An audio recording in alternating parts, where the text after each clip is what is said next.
अजनबी दुश्मन। अजनबी ने तेज़ नज़रों से बुढ़िया को घूरा। उसका चेहरा सख्त और सपाट था, जैसे कोई पुरानी दुश्मनी या राज उसके दिल में दफन हो। गाँव वालों ने भी उस अजनबी को देखा, मगर किसी की हिम्मत न हुई कि उससे सवाल करे। मुखिया चाचा आगे बढ़े और बोले, भाई आप कौन हैं और हमारे गाँव में किस काम से आए हैं? अजनबी ने आहिस्ता से बुढ़िया की तरफ देखा और कहा, मैं उस औरत की तलाश में हूँ जो जादू का इस्तेमाल करती है। बहुत साल पहले उसने मुझे बहुत बड़ा नुकसान पहुँचाया था। गाँव वालों की सांसें थम गई। क्या वाकई बुढ़िया ने कुछ गलत किया था? बुढ़िया ने घूर कर अजनबी को देखा, फिर उसके चेहरे पर हल्की सी मुस्कुराहट आ गई। तो तुम आ ही गए। अजनबी का चेहरा गुस्से से लाल हो गया। हाँ, तुमने मेरे साथ जो किया था उसका बदला लेने आया हूँ। रफ़ीक और सलीम बेचैनी से बुढ़िया की तरफ देख रहे थे। बुढ़िया ने गहरी सांस ली और कहा, लोग सिर्फ एक पहलू देखते हैं, मगर सच्चाई अक्सर कुछ और होती है।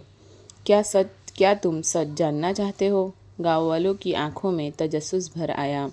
बुढ़िया ने अपनी लाठी उठाई और हवा में दायरा बनाए, और अचानक एक पुराना मंजर सामने आ गया, वो दिन जो सब भूल गए थे।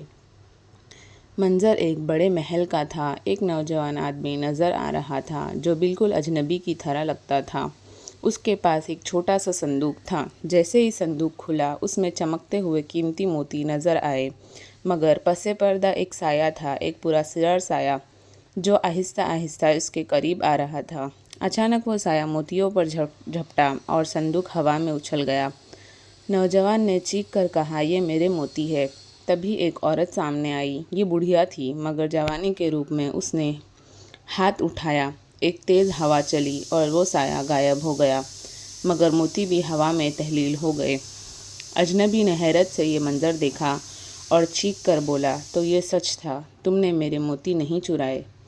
बुढ़िया ने आहिस्ता से कहा, मैं सिर्फ तुम्हारी मदद कर रही थी, मगर तुमने मुझे दुश्मन समझ लिया और मेरा पीछा करने लगे। गाँव वालों की आंखें हैरत से फैल गई।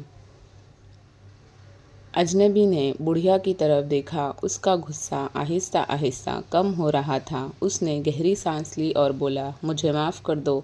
इतने सालों तक मैंने तुम्हें अपना दुश्मन समझा, मगर हकीकत में तुमने मुझे एक बड़ी मुसीबत से बचाया था। बुढ़िया मुस्कुराई।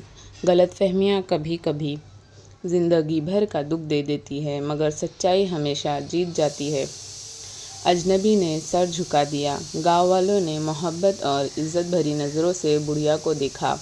वो सिर्फ एक चालाक बुढ़िया ही नहीं, बल्कि एक नेक दिल और अक्लमंद औरत भी थी।